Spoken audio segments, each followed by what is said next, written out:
मैंने पत्र विधा में भी बहुत कुछ अपनी बात कही है। जैसा कि पहले भी मैं कहती आई हूँ कि ठीक है, तो बंदियां भी मैंने बहुत सारी की हैं, लेकिन मैंने बहुत सारी ऐसी बातें, ऐसी स्त्री मन की बातें जो अमूमन हर इंसान के मन में चलती हैं, मैंने उनको एक पत्र रूप में लिखने की कोशिश की है। और इसको मेरे हिसाब से एक काव्य को एक ऐसा आयाम देने की कोशिश की है। अब वो साहित्य में स्वीकृत है या नहीं मैं नहीं जानती, लेकिन मैंने पत्र के रूप में मौन संवेदनाओं को लिखा है और शाब्दिक रूप में। तो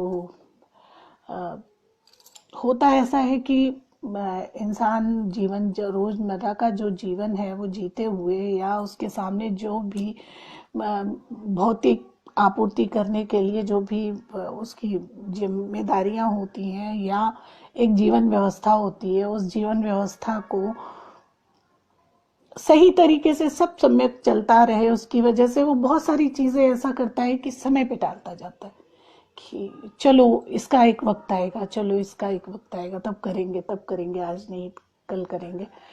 पर पता नहीं क्यों अनुभव तो यही कहता है कि वक्त कभी पलटता नहीं। यदि आप वक्त पर चूक गए, समय, हर चीज का एक समय तय है। यदि आप उस समय को चूक जाते हो, जैसे विद्यार्थी जीवन है, आपका अध्ययन अध्यापन का समय है, तो यदि आपने उस समय वो नहीं किया तो आप जीवन भर संघर्ष करोगे। ऐसे ही यदि आपने अपना गृहस्थ जीवन सही तरीके से नहीं जिया तो आप उसको भी आगे कहीं ना कहीं, आपको कहीं ना कहीं उसकी कुंठा होगी। काश, ये काश शब्द जीवन में बचा रह जाता है सबके साथ। तो ऐसा ही कोई एक भाव है, वो मैंने कहने की कोशिश की है, श्रृंगार में लपेटा है। चूंकि श्रृंगार रस की अभिव्यक्तियां करती हूँ और वो मुझे बेहद पसंद है, तो कहिए तो मैं सुनाऊं।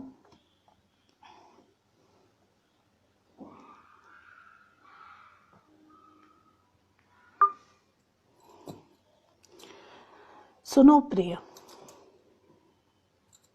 कहने की कोशिश की है कि सुनो प्रिय, एक सांझ तुम फिर मिलना मुझे। सुनो प्रिय, एक सांझ तुम फिर मिलना मुझे, उसी तरह सागर के एकांत छोर पर, सिर्फ और सिर्फ मेरी प्रतीक्षा करते हुए। सुनो प्रिय, एक सांझ तुम फिर मिलना मुझे, उसी तरह सागर के एकांत छोर पर, सिर्फ और सिर्फ मेरी प्रतीक्षा करते हुए। टिमटिम करते जहां कितने ही सितारे, टिमटिम करते जहां कितने ही सितारे, तेज हवा के झोंकों से बचा छुपा आए थे हम तुम दोनों साथ मिलकर, नमी रेत के गहरे भीतर, कि फुर्सत की घड़ी में कभी इनसे अपनी अपनी ख्वाहिशें कह लेने को।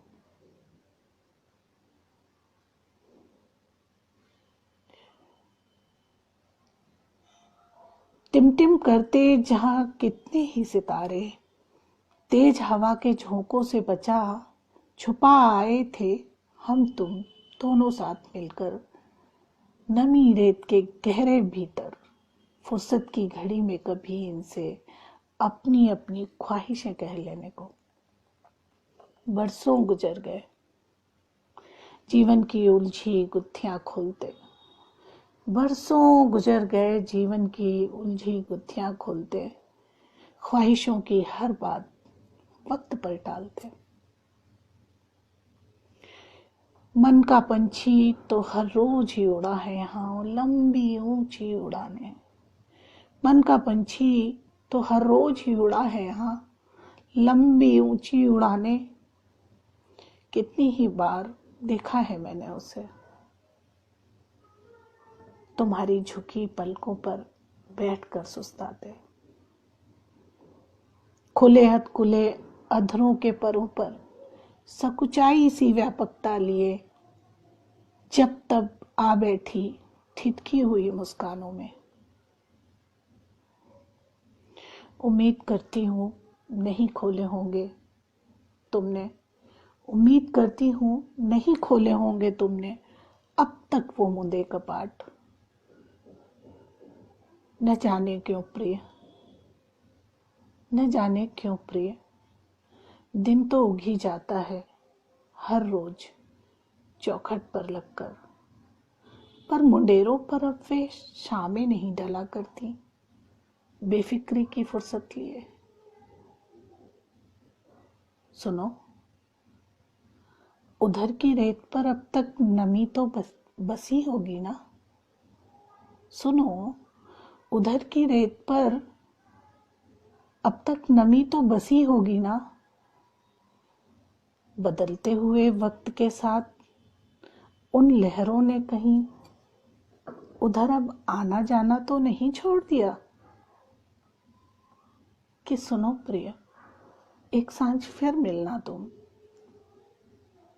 सुनो प्रिय, एक सांझ फिर मिलना तुम मुझे, उसी तरह सागर के एकांत छोर पर। कैसी लगी जरूर बताइए, मुझे अच्छा लगेगा और मुझे और नया और बेहतर लिखने की प्रेरणा मिलेगी।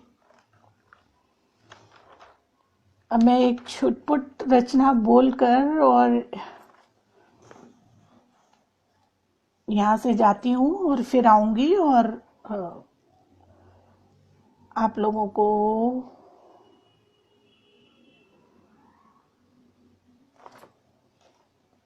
कुछ सुनाती हूँ, सुनाते हुए निकलती हूँ, फिर मिलती हूँ, क्योंकि वक्त वक्त की बात है।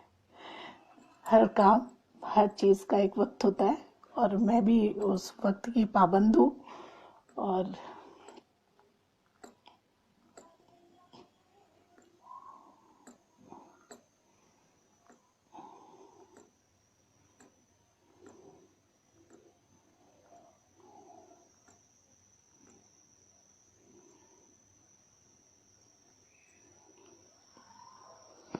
बस ऐसे ही एक बैठे बैठे एक तुकबंदी कर दी थी एक दिन, उसी को सुनाती हूँ और जाती हूँ कि कई बार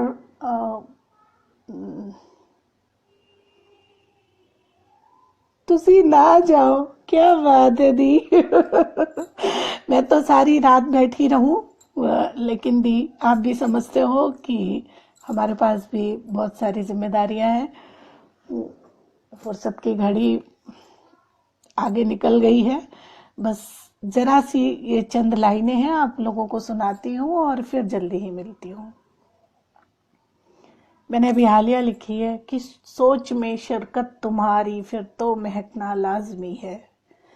कि सोच में शिरकत तुम्हारी फिर तो महकना लाजमी है, और ख्यालों के सफर अपना बहकना लाजमी है। कि चांद हो बेशक गगन के, कि चांद हो बेशक गगन के, छूती तुम्हें ये मन की छुअन, और पूछते दिल हाल यूं धड़कन चहकना लाजमी है। ख्वाहिशों की थाल में हर रोज भरता आबेश्क, ख्वाहिशों की थाल में हर रोज भरता आबेश्क, चाहतों की परछाइयों का फिर नजरें मिलाना लाजमी है। कि रुख बदल मुरझाया सहरा गालों से गुलाबी हो गया, और पत्तों पत्तों तितलियों सा फिर रंग चढ़ना लाजमी है। इश्क की बातें जहां को कहो कब गवारा है हुई, मौज एक सागर से मिली ये सबसे छुपाना लाजमी है। सोच में शिरकत तुम्हारी फिर तो महकना लाजमी है। चलती हूँ, नमस्कार। बहुत अच्छा लगा रीता दी, आप मेरी एक लौती व्यूअर हैं इस समय, जो मुझे सुन भी रही हैं, मेरा हौसला भी बढ़ा रही हैं। और जाते जाते फिर से मैं चारू गुंजन अग्रवाल को बहुत बहुत बहुत शुक्रिया कहना चाहूंगी। जितनी प्यारी तुम हो चारू, उतनी ही खूबसूरत तुम्हारी रचनाएं हैं, और मैं इन्हें बहुत इत्मीनान से पढ़ना चाहती हूँ। इत्मीनान से पढ़ने के बाद मैं इस पे अपना समीक्षा दूंगी। और बहुत बहुत बहुत धन्यवाद और बहुत सारा प्यार। चलती हूँ, नमस्कार, शुभ रात्रि, मीठे सपने देखिए।